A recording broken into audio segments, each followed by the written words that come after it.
Magandang umaga, tanghali, hapon, gabi po ha. Sa zodiac sign na Cancer, Lala Baby nagpapakilala. So bibigyan ko po kayo ng reading ha.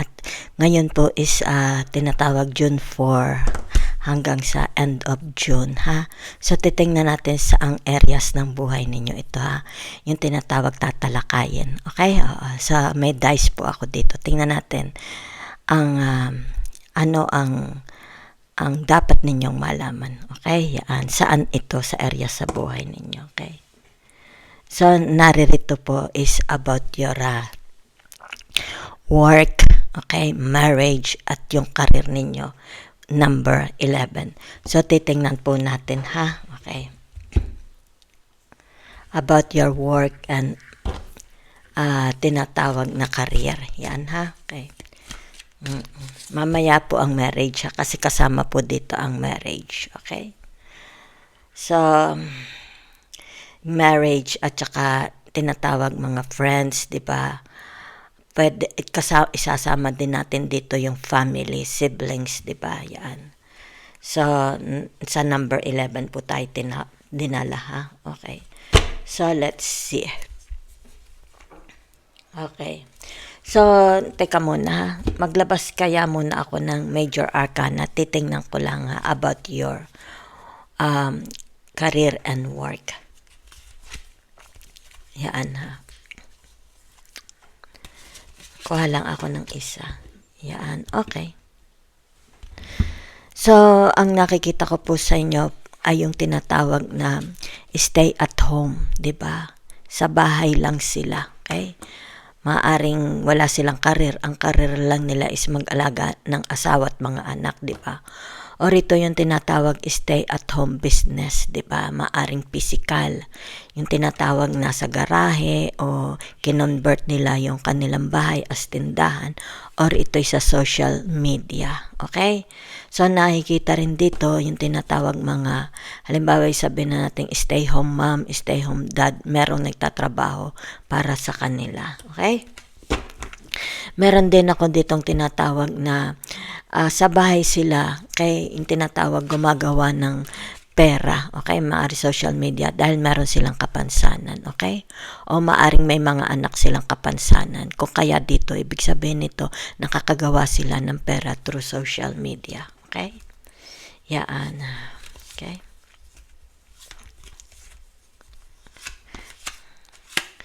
So, meron ditong tinatawag na the magician, okay? As above, so below, di ba?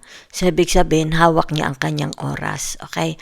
Hawak niya ang kanyang tinatawag na, it's like, very, very independent. Independent ang taong ito. Maaring sabihin natin may mga negosyo sila, di ba? So, hawak nila ang oras. Maybe may mga, sabihin na nating business like bakeries, hardware, 'di ba? Groceries, 'di ba? Hawak nila ang oras nila, okay? So pwede silang pumunta doon. It's like kung kailan nila gusto, okay? Baka meron silang sabihin na natin mga retailer store, 'di ba? Yan, maaring sabihin na natin prangkisa, 'di ba? Sila lang napunta sila doon para tingnan, okay? Ang sales, yan ha. So, nakikita dito, for some of you here, maaring sabihin na nating OFW, di ba? Maaring tapos na ang kanilang kontrata, okay? So, ibig sabihin nito, maaring tinatawag na maghahanap na uli sila ng panibagong trabaho, okay? Yan, maaring sabihin na nating they are working abroad dahil meron dito, it's like sa abroad sila nakatira, 'di ba, as a residente ng abroad, sa abroad yan ha. Kung ano man ito, it's like tinatawag finish contract, may mga finish contract na dito. Okay, so dito nakikita ang tinatawag na chariot, okay? So maaaring ito yung tinatawag na paalisin. May mga paalisin to na maaaring sila ay sabihin na natin mga seaman, 'di ba? Yan. Baka mga tinatawag na engineers, 'di ba? So nakikita ko mga hanap buhay nila, sabihin natin mga civil engineers, 'di ba? mga nasa kontraktual, nangungontrata, nagbi-build ng bahay, tinatawag housing builder, 'di ba? Yan. O baka ito yung tinatawag na real estate, nasa real estate sila. Okay? Yan. O maring sabihin na lang natin na sila is tinatawag may mga restaurant, pwede din. Okay? Yan. O ito yung tinatawag na interior decorator o yung tinatawag na landscaper. Okay? Yan. So, yun na nakikita ko, ha? So, let's see. Okay. About your career. Yan, ha? Kasi narito yung tinatawag sa number 11. Nakikita ko, you are working with the people, di ba? Yan, maaring may mga tauhan kayo, okay? Or yung tinatawag na under kayo. Sabihin natin, parang yung mga attorney's office, di ba? Marami mga abogado, yan. Yun na nakikita ko sa inyo. Okay, yan. Maring corporation, may mga corporation kayo, di ba? Kasama kayo sa corporation o kayo ang may-ari ng korporasyon, di ba? So, let's see, okay? So, meron ditong nakaranas ng tinatawag na pagkalugi, na bankrupt, okay? Yan. Na-bankrupt ang kanyang tinatawag maaring business corporation, di ba? Kung saan siya naroon, di ba? Yun lang ang nakikita ko. Yan na. Maaring sabihin natin isa siya sa na-layout, di ba? Na-layoff or mismong kung halimbawa siya ang employer, siya ang may-ari ng korporasyon. Yan, oh. It's like indebted. Okay? Na-indebted. Maaring ito yung tinatawag na nagkaroon ng foreclosure, di ba? Or sabi natin naipasara. Okay, yan.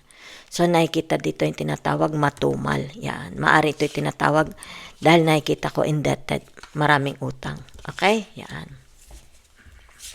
So, sandalihan. Maglalabas na lang tayo ng cards. Yan.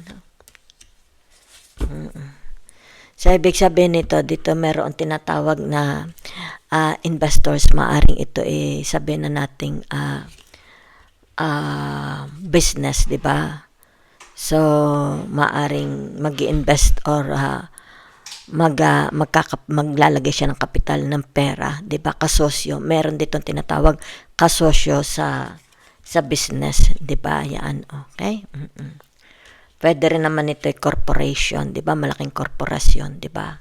Ibig sabihin nito pumasok. Yan, ha? Nag-invest, okay? So, meron ditong tinatawag na sandali lang, ha? Dahil ito yung tinatawag na as above, as so below. Yan, ha? Whatever is this, it's like tinatawag na meron ditong bubuhayin, okay? Bubuhayin. Ang nakikita ko, merong bubuhayin business, di ba? Maybe a family business or sabihin na natin ito is tinatawag na bangkarote. Pero merong siguro kayo ang magte-take over. It's like a family business, di ba? So, ibig sabihin ito, tinatawag na merong bubuhayin. Okay? Yan. Malaki itong business na ito. Yan, ha? Yan, kita ninyo. Okay? So, kung ano man ito, ha, yan. It's like nagkaroon dito, di ba? Yan. Kasi meron ditong convicted, di ba? Yan. Kung sino man yan, baka kayo naloko, di ba? Baka sabihin na natin itinakbo ang pera ninyo. Ito ay tinatawag na business partner ninyo, okay? Yan. Ibig sabihin nito, mananagot siya. Pwedeng makulong, di ba? Yan, convicted siya. Okay? Yan. So, siguro, ibig sabihin, halimbawa sabihin natin baka isa ka. Okay? It's like corporation. Isa ka sa nag-invest, di ba? Yan. Kung sino itong may kasalanan na ito, mako-convict, di ba? Isa kayo sa naloko, di ba? Baka pinaasa kayo ng tinatawag na legit, di ba? Pero wala naman pala. Kumbaga dito nahuli na kung sino itong nanloko sa inyo. Okay, yan. So, tingnan naman natin yung tinatawag. Tapos na po tayo sa inyong karir, ha? Okay. So, punta naman po tayo sa inyong tinatawag marriage, di ba? Yan. So, tingnan natin. Okay.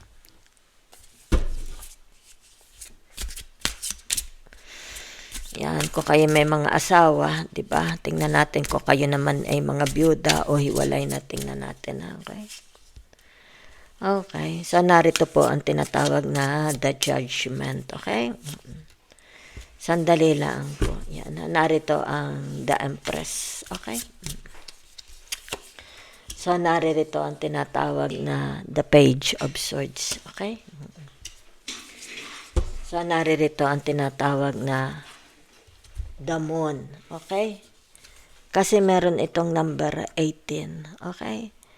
So, ibig sabihin, the moon, the Pisces. Yan ha. Okay.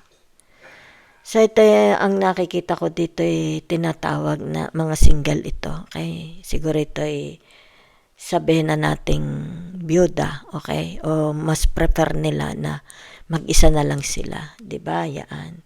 Kumbaga dito, hindi naman sila insecure. Mas mukha namang nag-enjoy sila sa buhay nila. Okay? Yan. So, whatever is this, di ba? Narito ang tinatawag, the page of swords. Yan ha. So, meron ditong, ang nakikita ko ay tinatawag children. May mga children. Okay? Yan. Sino itong mga children na ito na iwanan? Di ba? Yan. Siguro, tinatawag na victim sila ng isang circumstances. Di ba? Yan. So, ibig sabihin nito kung sino nagpapalaki dito, ha? Okay? Hindi ko alam kung sino nagpapalaki. Okay? Yan. Meron po sa inyo. Yan, ha? Siguro mga ampon ito. Yan yun na nakikita ko, mga legitimate. Pwede rin naman mga pamangkin, di ba? Ibig sabihin nito yung tinatawag na iniwan sa inyo, kayo ang nagpapalaki. Okay? Yan. Yan na nakikita ko. Baka mga pamangkin nyo, di ba? Apo, ora. Mga legitimate. Yan, ha? Yan. Kasi nakikita dito, you're a very, nakikita dito yung tinatawag, kahit hindi mo anak it's napaka ano ng inyong puso. Yan ha, okay.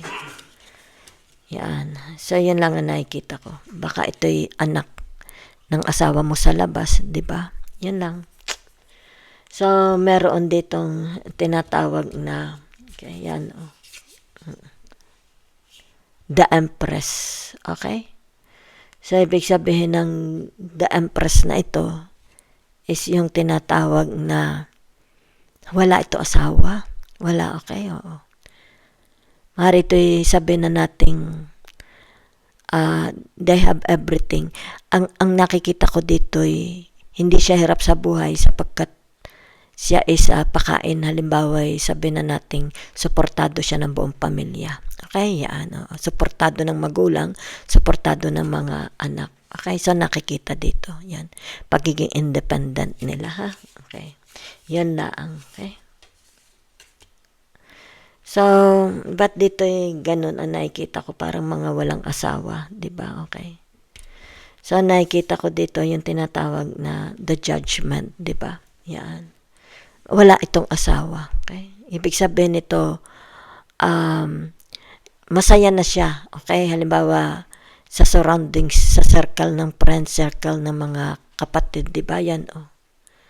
Ibig sabihin nito, hindi niya kailangan ng asawa, di ba? Kasi maaaring dito sabihin na nating either they are byuda or sabihin na nating iniwan na sila ng asawa nila. Pero nakikita mo dito, no? Tinatawag, nag-i-enjoy naman sila. Okay? So, nakikita ko dito is tinatawag na may mga love child. Bakit may mga love child? O, sabihin na natin galing siya sa broken family. May mga bata kasi, okay? Broken family. Yan, ha? So, maaari ito lumalaki sa mga tita. Okay? So, punta naman po tayo sa inyong tinatawag na, sandali lang kukuha ako ng cards.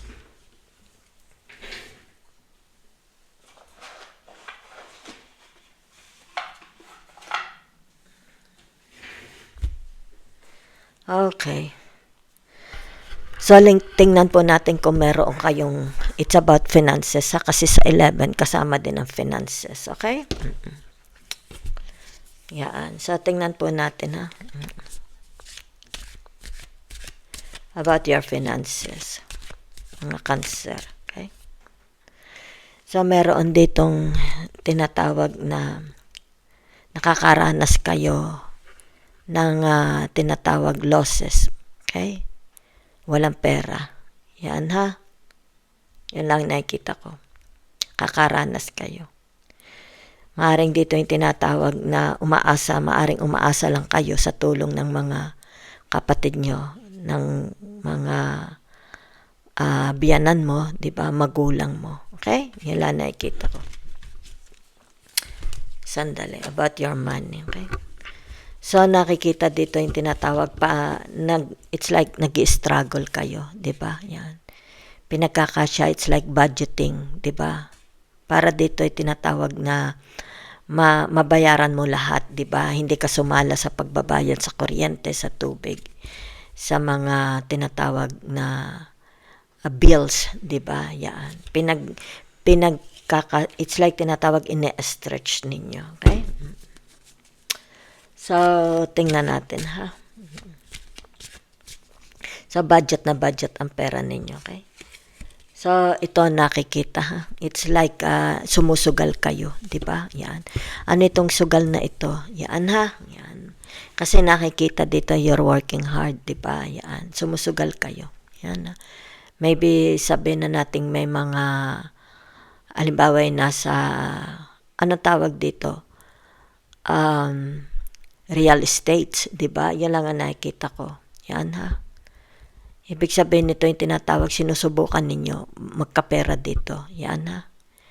Dahil nakikita dito. Yan. Dito. Sa tinatawag na the Fool. Di ba? Yan. Kahit anong trabaho pinapasok ninyo. Yan, kita ninyo. And you are working hard. Di ba? Okay. I think you are indebted. May mga utang kayo. Binabayaran. Okay? So, naririto. Okay? Tinatawag. Yan. May mga nakaka-receive kayo ng pera. Diba? Let's say, from your family. Diba? Mga kapatid. Nakaka-receive kayo. Kita ninyo. Maaring you are working for your siblings, di ba? Yan, tumutulong ka sa business nila. Di ba? Yan. So, may mga tumutulong sa inyo when it comes to finances, di ba? Sa pera. Okay? Yan. So, whatever is this, magkakaroon tinatawag win-wins. Win-wins, okay? Win-wins of money, okay? Somehow, malaking tulong ito sa inyo. Okay? So, that's what I see for you. Okay? Sa inyong tinatawag finances. So, let's see. Tinatawag na. Tingnan nga natin. Okay? Mukha namang dito yung tinatawag na kung kayo may mga utang, diba? Yan. Ibig sabihin nito, mababayaran naman ninyo. Diba? Mababayaran. Pero nakikita ko dito yung tinatawag na maaari tutulungan kayo ng mga kapatid ninyo, di ba? Mga siblings, okay? Yan ang nakikita ko. Kung ano man ito, it's like meron din sa inyong tinatawag na may mamanahin kayo, di ba? Yan, oh. Maaring ito'y galing sa inyong mga spouses, di ba? Maaring, kasi may nakikita ako sa inyo, halimbawa sabihin na natin, maybe you are byuda, di ba? Mga properties ng asawa ninyo, in-laws, parents, di ba? Yan. Meron din ditong tinatawag kayo magte-take over, okay? Ng business, family business, properties, baka sakahan, bukirin, di ba? Mga apartments, di ba? Yan. So, nakikita ko lang dito tinatawag, napakataas ng inyong tinatawag faith, okay? You are always praying to God. Yan ha. So, meron kayo ditong tinatawag, sabihin na natin, baka yung sasakyan ninyo is utang, okay? Nasa mortgage. Yan ha. Nasa mortgage. Nakikita ko lang mortgage. Pati bahay ninyo, okay? Pati negosyo ninyo, may utang din, okay? Yan. So, that's it. So, dahil kasi narito yung tinatawag the Two of Cups, di ba? Ibig sabihin niya, may mga natulong sa inyo. Hindi naman kayo talagang totally alone. Pero, pagdating sa tinatawag na marriage, di ba? Nakikita ko dito is, puro mga walang asawa ito. Di ba? Whatever happens to them, di ba? Kasi meron ditong, it's like tinatawag, siguro ito is ay merong kapansanan, di ba? Okay? O baka naman may inaalagaan siyang may sakit na ina o kaya siblings, anak, di ba? Relatives. Pero meron ditong tinatawag, yan, it's like mga anak sa labas at saka meron dito mga invalid na mga children, okay? Like AHD, ADHD, at saka yung tinatawag na mga Down syndromes, okay? Inaalagaan nyo, okay? So, either ito'y anak mo, ampun mo, pamangkin mo, because walang nag-aalaga, okay? Maari ang parents nila ay wala rin. Okay, so whatever is this, hindi ito magtatagal. Ibig sabihin nito, hindi habang panahon, ikaw ay lubog sa buhay. Dahil narito ang tinatawag na the magician, okay? Yan, maybe you will receive money from your parents, kung sino man ito, di ba? From, sabihin natin, kung saan nakahalo ang pera ninyo, kung kanino mga nakahalo ang pera ninyo, di ba?